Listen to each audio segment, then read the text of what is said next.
খানা না এনে খানা বড়টার সামনে খানা একটু আরে খানা না আমি আছি তো রাতে হয় এমনি খানা যা যেসব লোক আমাদের সম্মুখে হাজির হওয়ার আশা পোষণ করে না তাহারা বলে আমাদের নিকট ফেরেশতা পাঠানো হলো না কিংবা আমরা আমাদের রবকে দেখি না কেন। এই লোকেরা বড় দাম্ভিকতা পোষণ করে নিজেদের মনের মধ্যে ইহারা সীমালঙ্ঘন করিয়া গিয়াছে।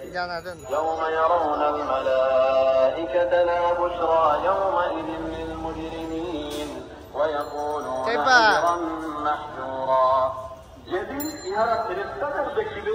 সেই দিনটি দুষ্কৃতিকারীদের জন্য কোন সুসংবাদের দিন হইবে না। তাহারা আল্লাহর আশ্রয় চাই বলিয়া চিৎকার করিয়া উঠিবে وقدمنا إلى ما عملوا من عمل فجعلناه هباء منثورا কৃতকর্ম রহিয়াছে তাহা লইয়াই আমরা তাহাদিগকে দুষ্টনার মতো أصحاب الجنة يومئذ خير مستقرا وأحسن مقيلا সেই দিন